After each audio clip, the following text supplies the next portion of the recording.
La cryogénisation, à peu près tout le monde connaît. Mais comment on en a entendu parler de ce truc-là? Si on réfléchit bien, c'est sûrement dans des films, des séries ou des bouquins. Mais alors, est-ce que c'est réellement faisable? Bah alors direct, avant que vous nous disiez dans les commentaires que le vrai mot c'est cryogénie, non. La cryogénie, c'est l'étude de la conservation en basse température, et ça peut avoir plein d'applications possibles, notamment dans l'alimentaire ou la supraconductivité. Nous on va parler de cryogénisation, qui est un procédé de conservation à très basse température, qui permet de maintenir des cellules à leur état actuel pendant un très long moment. L'idée concrètement, c'est plus ou moins de congeler quelqu'un pour qu'il puisse se réveiller bien plus tard. Et si on voit ça dans énormément de films, c'est forcément qu'il y a des gens qui se posent des questions dessus. Bon, autant Superman, on sait qu'il n'existe pas, mais la cryogénisation, est-ce que ça existe? Bon alors déjà, il faut savoir que ce qu'on appelle cryogénisation, en fait, c'est la biostase par cryogénisation. Autrement appelé, arrêt réversible de la vie. C'est quelque chose qui est assez proche de l'hibernation, mais en beaucoup plus long. Et on sait déjà le faire pour des spermatozoïdes assez facilement. Si tu vas dans une banque de sperme pour devenir donneur, en fait, tes spermatozoïdes, ils vont être congelés et ranimés quand il y en a besoin. Pour les humains, on va arrêter le suspense directement. Oui, on y arrive, mais seulement à moitié. En gros, on sait congeler quelqu'un, mais on sait pas le décongeler et le ranimer. Et donc il y a déjà des gens qui se font cryogéniser actuellement, dans l'espoir que dans le futur, on sache les réanimer. Et donc pour le moment, on capte l'idée, mais on sait pas vraiment comment le faire. On a déjà observé des espèces animales comme la grenouille des bois qui passe l'hiver complètement congelée et qui se raniment dès que la température remonte. Et en fait, ces grenouilles-là, elles génèrent plein de glucose avant de se faire congeler, et ce glucose-là, il agit en tant que cryoprotecteur, c'est-à-dire qu'il empêche la formation de glace dans les organes de la grenouille. Et alors par contre, comment elle fait pour se ranimer?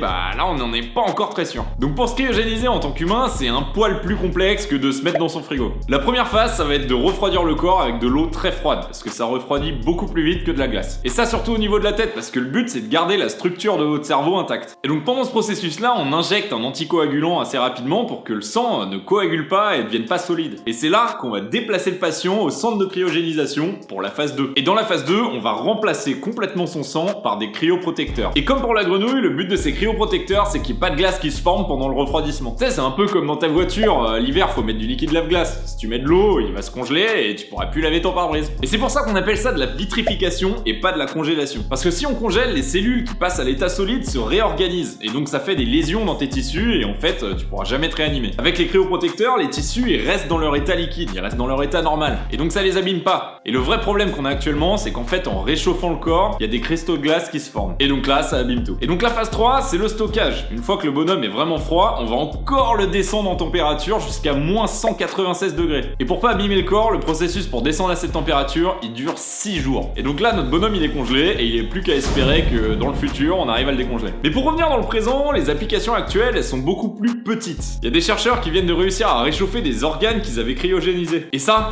pourrait révolutionner le don d'organes. Parce que pour le moment, on fonctionne à flux tendu. Donc quelqu'un qui a besoin d'un nouveau cœur ou de nouveaux poumons, il doit attendre un organe compatible au moment où il en a besoin. Parce qu'on est seulement capable de garder des organes en vie pendant quelques heures actuellement. Et donc si on arrive à cryogéniser et ranimer des organes, ça va révolutionner le don et la greffe. Parce qu'on va pouvoir garder ces organes en prévision de futures greffes. Et le réchauffement de ces organes-là, il se fait plus facilement que le réchauffement d'un corps entier, parce que c'est beaucoup plus petit. Et vu qu'il faut que le réchauffement se fasse très vite pour ne pas former des cristaux de glace, bah en fait ça pourrait marcher. Mais donc bon, au final, a priori, on n'est pas vraiment capable de se ranimer avant une bonne grosse centaine d'années. Et donc pour être sûr, on se retrouve en l'an 3000. Si vous avez aimé, n'hésitez pas à liker la vidéo et vous abonner à la chaîne, cliquez sur la petite cloche pour recevoir les notifications des prochains épisodes. Et moi je vous dis à plus en l'an 3000.